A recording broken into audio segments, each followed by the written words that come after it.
Good afternoon. Thank you for taking time out of your days. I don't know where you are at the moment, whether you're at home, at work, in the car, on the beach, but thanks for giving up some time to join this session and understand more about map centralization and GAG pooling. So this session is a industry review. So what this session is designed to do is, by the end of it, give everybody a greater understanding to the extent that trusts are changing their operating models, and what those changes might look like in terms of centralisation and GAG pooling and all of the variations of those that exist. So this is really to just understand the market, both in terms of how many are doing it, what they're doing, and then tomorrow I've got another session where I will be going through more of the how, and actually how mechanically people are centralising their processes and their budget management.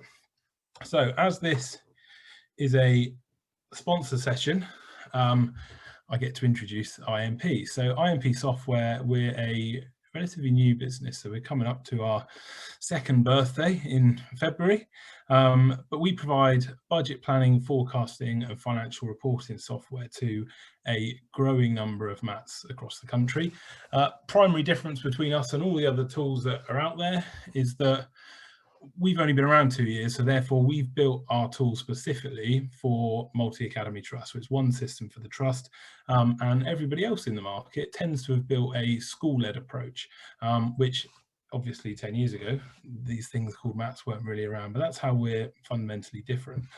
But this isn't a sales pitch, okay? So that's the last slide on us. Everything else is going to be focused on actually the topic around centralisation and GAG pooling, and hopefully giving you guys a much better understanding of what's happening. I think I'm followed by the main speaker of the day, so I'm going to have to stick to time, which, if any of you have heard me talk before, is not a particular speciality of mine. So I'm going to try and aim to leave 5 minutes at the end for questions, but also we'll be keeping an eye on the chat box as well, so please feel free to chuck anything there if you want. So what do we know about centralisation and GAG pooling? Well, as an organisation over the past 18 months, we're now working with just shy of 500 schools across a load of diverse trusts across the country. And all of those trusts, as with you guys from Multi-Academy Trust, are all on that journey. And the interesting part is that journey is different in every organisation that we work with, and therefore kind of receiving advice, and we have many of our customers ask us questions around really detailed things, right? What should my centralised staffing model look like, or what should my central charge or top slice look like? And there isn't a blueprint, there isn't a one-size-fits-all approach, and depending on the culture, the vision, the values and the context of your multi-academy trust will dictate all of those questions.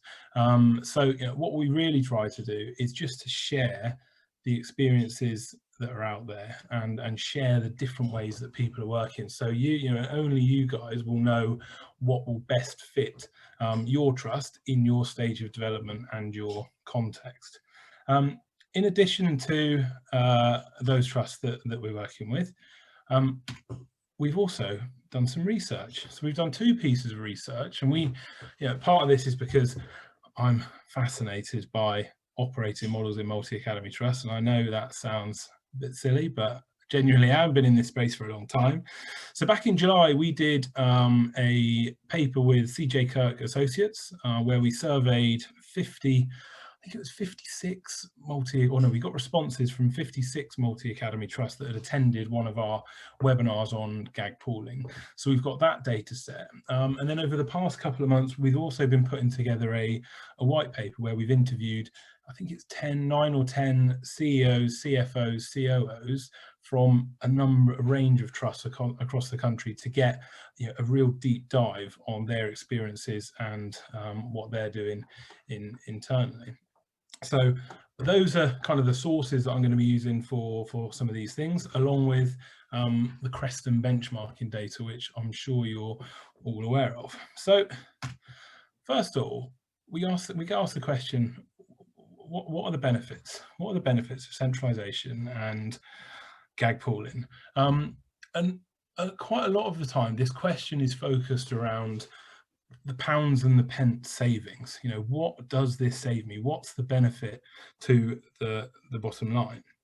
And there absolutely are some benefits in those areas, and you know, there are some efficiency savings and cost savings that can be achieved by this. But interestingly, whenever we've done this research and we've gone out to people that are doing this and have done it and have implemented this, the primary benefits that shine through are actually organizational benefits. So not the pounds and the pence. You know, even when we speak to the accountants, the first thing they say is not, it saved me a load of money. It's actually around the benefits that the trust has been able to achieve in the organization. So those are some quotes there that are pulled together from people that have been through it, and I won't read them out. I'll give you a few seconds just to read through them. But the vast benefit that always comes through doing these discussions is those organizational benefits, and actually what centralization as a journey has added to the culture, and then helped deliver the strategy in the organization. Of course, there are tangible accounting, finance, you know, mechanical benefits as well, both through procurement, income, staff structure, and so on.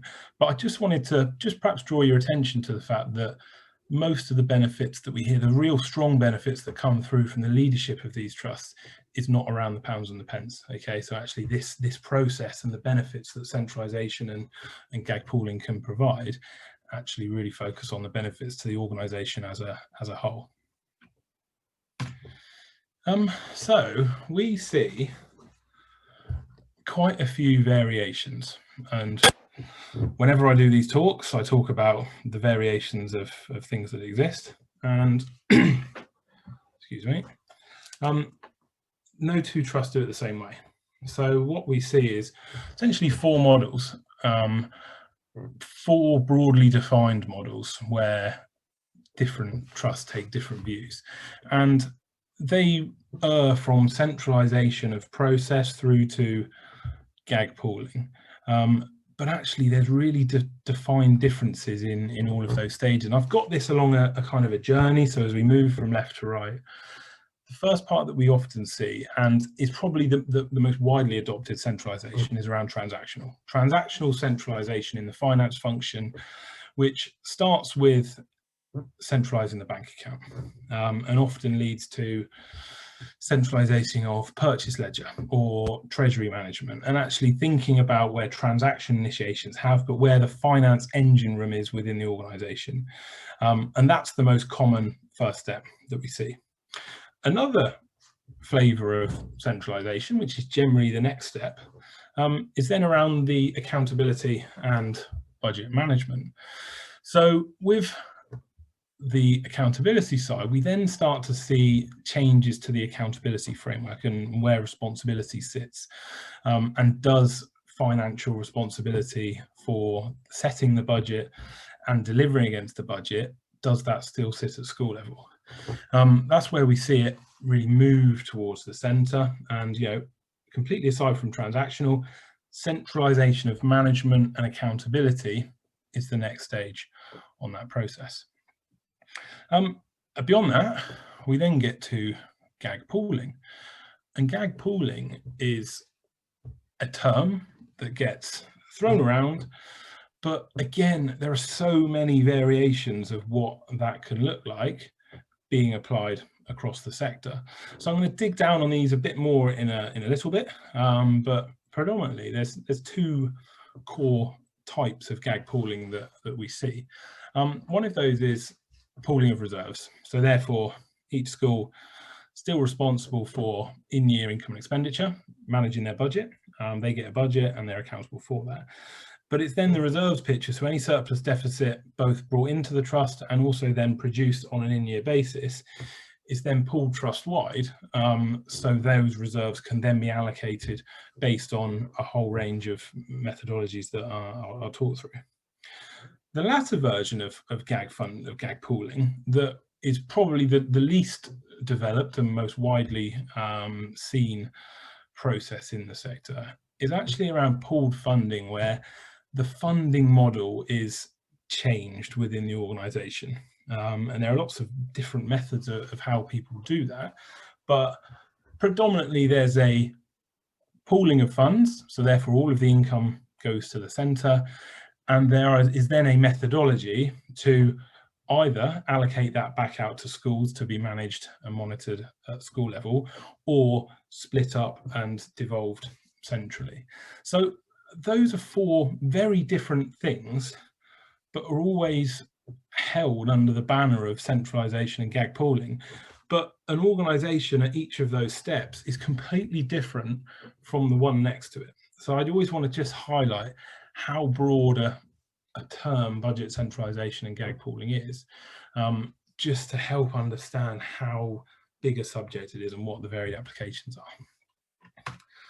So what are we seeing the trend in these? And for these, I've used some data sets. So one that you'll be familiar with. This was a question in the Creston Academy's benchmarking report. And from their data set, which I think is about 190 maths, was in the most recent data set. So that was audited accounts up to August 2019. I think 190 maths, and only 5% of those, or 10%, were GAG pooling in over 190 maths, okay, which is low, but I think a fair reflection of where the sector was back in August 2019, which is not that far away, long ago in one sense, but with everything else that's happened this year, feels like a lifetime ago. So where's that now? We've done a piece of research with CJ Kirk Associates. This is where we surveyed 50 trusts, and this was July or June this year. You can see that there's a stark change between as at August 2019 and as at June, July 2020, whereas actually we're now moving into the realms of 50% pooled sum or all of those GAG reserves, and 21% don't but would like to. So that is a strong majority looking at pooling reserves with strong interest, which is very different from the 5% back there. I do have to do a bit of a health warning with these data. Obviously, it's different data sets, it's different academy trusts, and there's a potential of the research that we did being echo chambered in one sense. So we do research with our trusts that are interested in centralisation and GAG pooling, so that is going to distort the figures for comparison somewhat. But actually, this does correlate with what we're seeing in the sector. This is picking up at a very quick pace. I say very quick for education, shall we say. But that's around pooling reserves. So pooling of reserves is the first part of GAG pooling that I discussed. And then the second part is around pooling GAG, and this is actually changing the funding model within the trust. And you can see there's still a fair chunk of people doing that, but it's more like 30%, moving to 50. And interestingly for me, this proves a step too far for a number of trusts based on their culture, context, values, whatever reason.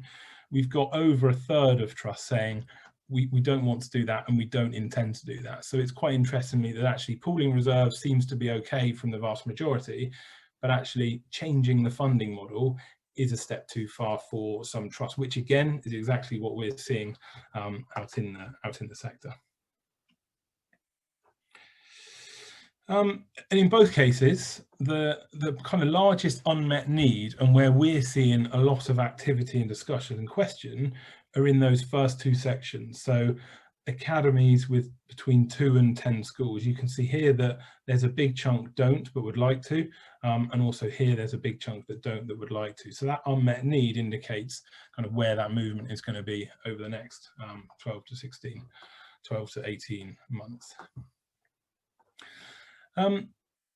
So digging down, I've already outlined 2 GAG pooling approaches, and I'm about to now outline 5 versions of that, which hopefully is starting to get the picture that everybody does it differently, and it's not an easy thing to even talk about GAG pooling unless you really understand what variation of GAG pooling you're talking about.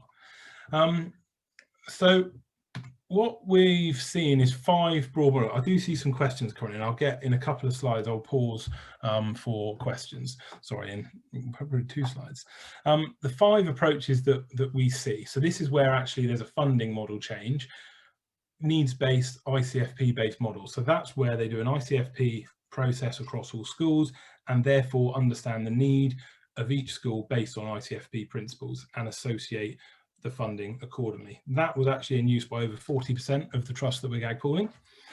The next version is probably more mechanical. So ORPU, actually there is a revised funding model within the trust, and that can be to iron out funding variances across different areas. It can be to flatten challenges around growing or shrinking schools, but actually there is a funding model that the trust has devised that therefore all the funds come in centrally. Generally there is a chunk taken out for central services and then pushed back out to the schools on a funding mechanism that generally includes things around deprivation and high needs as well. The other one that we see is a bottom slice. So actually that is the trust budgets for the majority of the services and the staff across all of the schools, and actually in a complete flip around from the general model at the moment where the top slice is sliced and goes to the trust. Actually it goes the other way around, so all of the costs are dealt with centrally, and then there's an element at the bottom that goes to schools for resources budget and those educational need pots. I'm not kind of going into the what's and the whys on each of these models. I just really want you to understand the variations that exist in these, and obviously with all of them there's pros and cons for them all, and really depend on whether they'll be suitable or not for consideration in your organisation. Even if you just rule them out, that is a good place to be, reduce down potential options.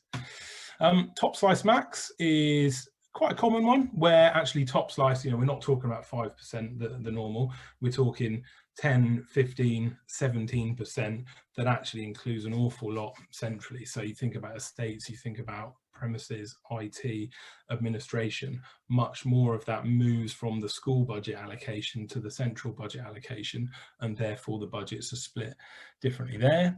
And interestingly, in a couple of trusts where they're in areas that are to be quite badly hit by national funding, what they've developed is a funding mechanism that allows them to soften the impact of their schools over 3 to 5 years. So they've said, we're going to develop a funding model that actually protects you from the challenges of what a significantly reducing budget will do for you in the future. So those are some more examples of what's happening. The challenges that come up, which always comes up whenever we do these: how do you get these people, how do you get head teachers, how do you get governors, how do you get local stakeholders to want to give up their money to the trust? It's the conversation that always comes up and is the absolute important aspect that needs to be discussed and reviewed before any of these things can happen. So when we spoke to these trusts that have done it around how have they addressed their challenges, it's all about that consultation with stakeholders, and actually you'll see from those, this is not a finance process. To get GAG pooling into your organisation, assuming the majority of you are CFOs, this is not your job. You're obviously part of the leadership team, but this isn't a CFO project to implement. This is an organizational project, and actually from the chair to the CEO, all of the stakeholders really need to engage in this process and have a lot of open and honest conversations along the way. Transparency is something that was really highlighted around, it can be tempting to shroud some of the arrangements in mystery to give you a bit of a get out clause. But actually we spoke to some people that had done some of that, and it ended up creating more challenges down the line. So however awkward conversations might be, get those things out there and really just get everybody involved in that consultation process. And hopefully, as we've seen with the trust that we've worked with, the benefits have really shone through to all of those schools because of the broader part of that process. That was a very quick run through, probably not as quick as it needed to be because I'm nearly overrunning. If you want to sign up for the white paper as it released, please sign up to the link in the chat. We've done lots of discussions on this and you can catch up on those on our YouTube channel, which is the Matt Finance Show, which is also on Spotify and iTunes. I'm doing another session tomorrow that will dig down on some of these a bit more and more, some of the mechanical aspects, and I'm just going to try and answer some of the questions that have come in as well. So starting from the bottom, do we offer advisory services for Matt's on centralisation? Nothing formalised. We don't try and make money from this. We haven't developed a service around this. Do I speak to 5 CFOs a week around their plans and just offer in different perspectives? Absolutely, but we don't develop that into any more of a service. Our focus as an organisation is on developing fantastic Matt budget planning, financial reporting software. So happy to give some advice, but we don't develop that any more than a helpful conversation and perhaps signpost to other trusts. Okay, really pleased with emphasis on ITFP. That is the most common, I would say, of the models. And yeah, no, so health warnings. Pitfalls to watch out for. I think the pitfalls are not considering it as an organizational process and it being a finance-led process. It really can't, when you read the white paper that we released and you read the kind of questionnaires that we did, it's really clear that this isn't a finance process, so make sure it's an organizational one. Thank you everybody for joining. I'm sorry I've ran over slightly. The headline speaker is out. I'm going to stay here for a little while. Have we seen GAG pooling in maths with 16 to 19 provision? Yes, we've also seen it with maths with special funding. It does make things different, and often there are methods that people have had to kind of ring fence some of those aspects that are specific areas. But yeah, it is out there, albeit it does create some challenges. Okay, how do you make it feel like head teachers, local government bodies are not losing autonomy, and how do you overcome the pushbacks? It's natural, there is a reduction in autonomy on this in terms of finance and operations, but where we've seen this delivered really well and where we've had really glowing reviews from local head teachers is that this, yes, lost their ability on how to control the premises budgets in their schools, and there are some head teachers that really value that, and I get the impact on education with the premises, but in most cases this has been seen as this is enabling you to really focus on teaching and learning, and actually all of this helps our trust support schools that need support when they need it, and actually that's a journey in itself. So while some of the schools might be in a stronger position now, the cyclical nature of education is that will, if you've seen David Carter's model, very complicated but interesting model around rapid improvers, decliners, that happens with school finances for changing roles, change of pupils and so on and so forth. So actually, yes, it can be difficult, but it's always been focused around what this enables them to deliver for teaching and learning. Capital funding, large amount SCA, absolutely, Stephen. If SCA has been developed centrally and therefore the method for allocating that to school projects is a mechanism that's worked, it is a really good practice for doing this, and also to understand how the schools interacted with that SCA process, and actually were you able to identify need and make sure that SCA capital allocation was then provided to the same schools. Thank you everybody, and Rachel is encouraging me to ask you all to, if you want to follow up conversation, please arrange a one-to-one on our session. Please visit our website, please visit our stand, and have to go now so you can go off and enjoy the rest of your day. But thank you very much for attending, and hope to see you all at the session tomorrow or speak to you at some point in the future. Thank you.